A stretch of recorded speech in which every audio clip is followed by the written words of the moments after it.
everyone, it's Karen. I'm just here to share with you my Guess DT design project, my second one for the month of April for Craft Supplies for You. And in front of you, you can see I did 2 boxes for this DT project. And this little one I call my cupcake box, and the bigger one reminds me so much of spring. So I'm going to share with you the little one first. This one features this beautiful Venice lace from Craft Supplies for You, and their doily, a lot of their doilies from the doily pack, and then one of their blings from the center. And I'll just bring it up a little closer to the camera so you can have a really good look at the top of that. And then the box is just a box that I received some chocolates in at Christmas. And then I just covered it with the paper from my stash. I used the loopy flowers to make the feet for the bottom. And this is a little flower trim that Craft Supplies for You has, and I just put that around and then added little pearls in the center. This is a bit of bling from my stash, but Julie has some lovely blings in her store as well for you to look at. This is a top of a dangle trim, and it had all these lovely rose appliques on it, and I cut them off.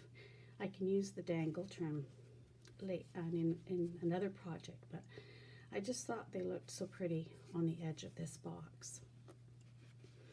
I just want to go through the top layers before I open it up so I can show you how this one is actually another trim from Craft Supplies for You. And it's scalloped, and I just gathered it in the middle to make a flower to start the base of that. And it's a very beautiful trim, very versatile. This is the trim here. So this could be used on the bottom of something as part of a dangle, but I chose to just gather it along the edge here. And any of the laces from Craft Supplies for You that have a scalloped edge make really pretty flowers, because of course you get all that scalloped edge coming in as the edge of your flower. So you can see how pretty that flower on the bottom there looks. And then there's a doily from the doily pack.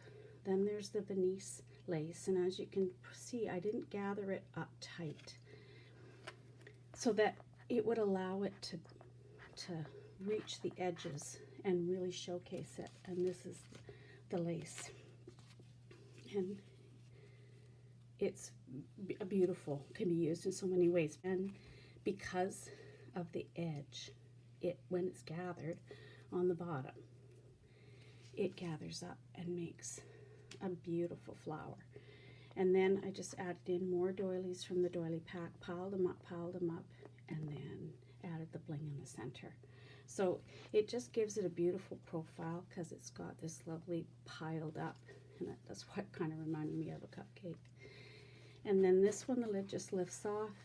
I've put my own doily, made a pink doily in the center, and added a loopy flower from Craft Supplies for You. And then these are some of the doilies from the doily pack in between.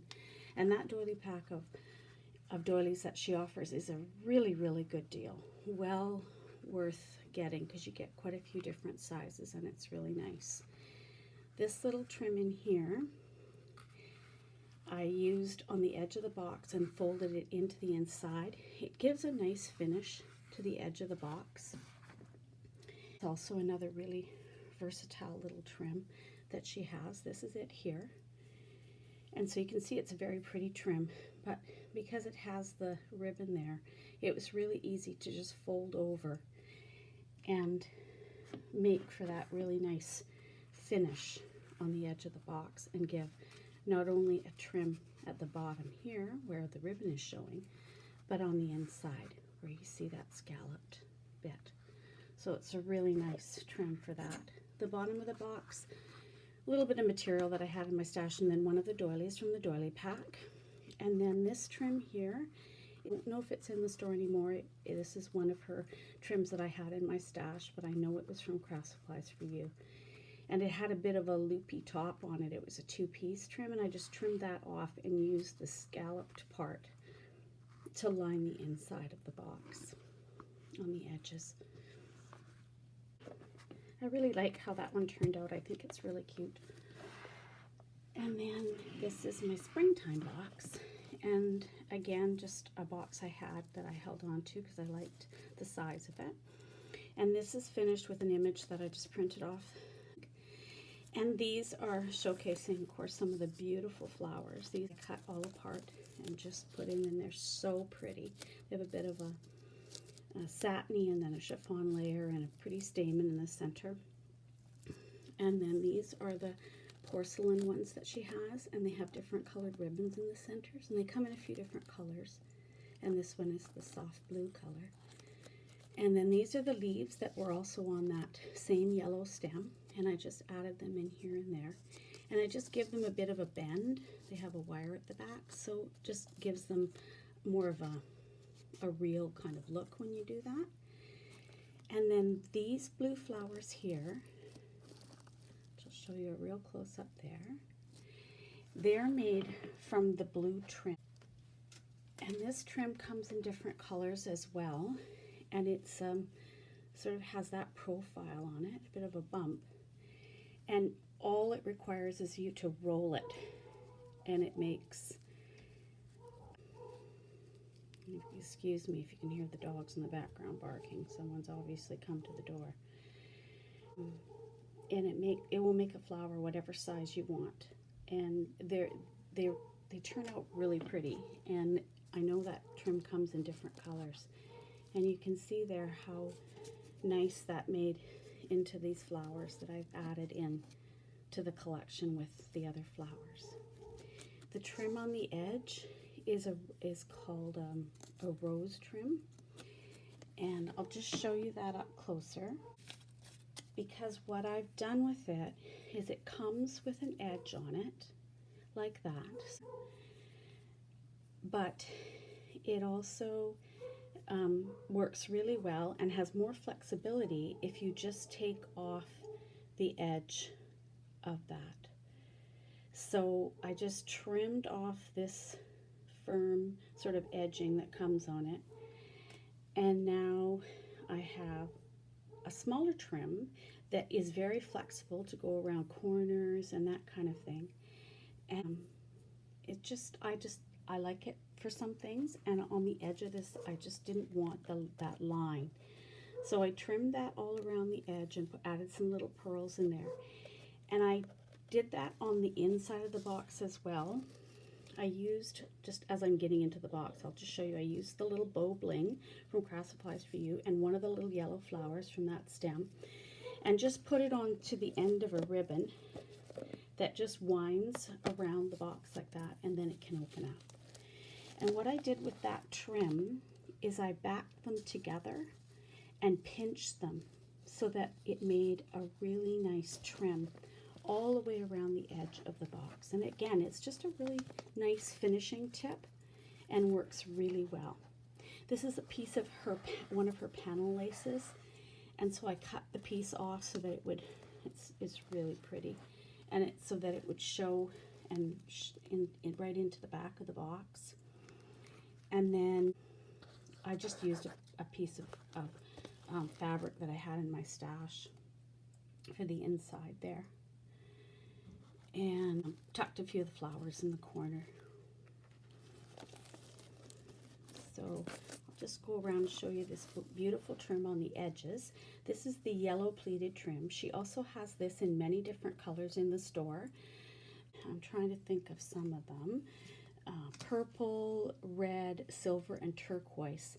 And it's a very pretty trim. Some come with this little bit of trim on the edge, some are just the pleated trim, but it's the satin ribbon and the pleated trim with the organza that's so very pretty. And what I did was I just ran again that little bit of rose trim through the center to finish that off. And I did that all the way around the box. The box is covered with a bit of paper, plain paper underneath, just because it was a brown box and you don't want that peeking through. At the base of the box, I used another trim from Craft Supplies For You, and this one is just a cotton trim, and I'll show it to you a little closer up. But again, I just used the edge of it here to pinch against the fabric that I put along the bottom, and that helped to give that a nice finished edge. And just turn that over there and just show you that one. This is another really pretty trim from Julie's store, Craft Supplies for You, and very versatile because you can use this in many different ways. And it has a nice, it's soft, but it's got some weight to it, so it can really work very well. I'll just turn it over here again and show you the bottom. Again, this is a piece of panel lace from the store, and Julie has a couple of different panel laces. So you get quite a big piece, and then you can cut it up in different ways. And then I just use these flat back little pearls on the bottom for the feet on this box. I like to put feet on them because they just sort of sit up a little higher, and it adds a little more richness, I think, to the whole design. So there are my two little boxes that I have created with Craft Supplies for You supplies, and I hope you'll go and check out the store. I will leave links to both the stores in the description box below, and I also will leave links to all the other designers on the Craft Supplies for You design team. There is quite a large group of ladies, and they're very talented, and please go and check out all what they are creating and see what other supplies from Craft Supplies for You they're using to make their beautiful projects. Thanks for stopping by today, ladies, and I'll talk to you soon. Bye-bye.